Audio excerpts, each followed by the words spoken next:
Hey readers and writers, welcome to session 7. Guess what? Today we get to start to study a new animal. It is so hard to believe that it has only been 2 weeks and that you've been working so hard to dive into and research one specific really special animal. And it's kind of crazy because you haven't just been studying an animal. You've also been studying how to research. Our whole anchor chart has been about how to research. And you guys have become experts on wolves or frogs or bees, all based on this idea of learning how to research. Well, today we turn a corner because we're going to start to study a new animal. Each of us is going to choose a new animal. As a class, we are going to be learning about this really cute amphibian right here, frogs. I can't wait to start to apply what I've learned so far about researching to our work with frogs. So, although I'm putting aside our work with penguins, I don't want to forget all the hard work that I've done so far on how to research. So right now, I actually want you to pause this video and I want you to respond to the question at the top of the first practice page that says, what have you learned about researching a nonfiction topic? Right now, I want you to pause the video and I want you to fill that in. What have you learned about researching a nonfiction topic? Go ahead and pause. Now that you've come back to me, I think some of the things we've learned about researching a new topic is having multiple books. It's really important to have multiple resources so that we can really get information. I think something else we've learned about is that it's a good idea to have a plan, right? And we're going to be talking a little bit more about our plan when we get into our next steps. Something else I remember about researching a nonfiction topic is thinking about main idea. I don't want to just have lists and lists and lists of different things. I want to be thinking about what is the main idea of this text or this subtopic. So I hope you have some things listed here. Today, I want to teach you that when nonfiction readers set out to study a new topic, they start by making a plan for how that study will go. Okay, first you're gonna look at the books you've collected. Many of you have hard copy books and you have books on Epic and you have books on Raz-Kids. There's just so many books in your animal.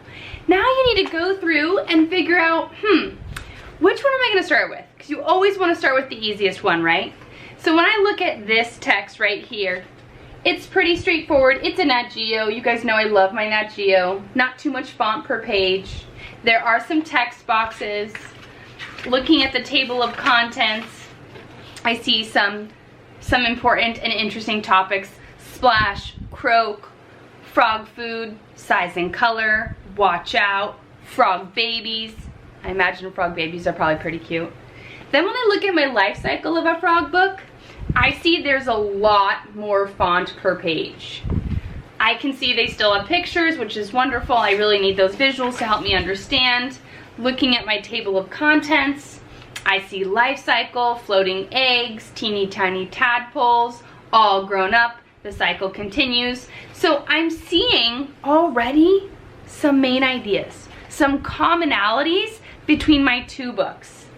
But first, what I want to do is I want to order them from easiest to hardest. In my opinion, this one's easiest, so this is what I'm going to start with, and I'm going to write that down in the My Plan section. So I'm going to write 1, and the title is just Frogs, and then I'm going to write 2, Life Cycle of a Frog. So I've got those 2 written down. That is my plan, my order for how I'm going to read my books. Now what I'm going to start with is, of course, today, my easiest book. And I'm going to start by thinking about what main ideas, what subtopics do I see in here. And then my last step, friends, is that as I'm reading, I'm going to be taking notes, okay? My second research note page starts with all about frogs. And I'm probably going to start, because I know I can see from both books they're talking about frog babies. I'm probably going to start with that as my subtopic and my main idea, and then try to get some supporting details. okay?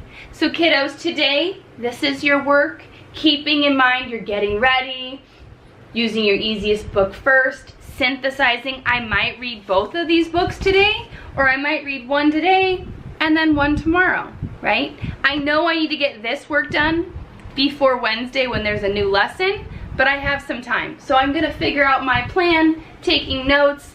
I wanna make sure I keep track of that lingo, because that's always fun. I might bold it or highlight it, and then be thinking as you're going, be thinking already, what are some common things I'm seeing? What are some main ideas that I'm seeing in both my texts?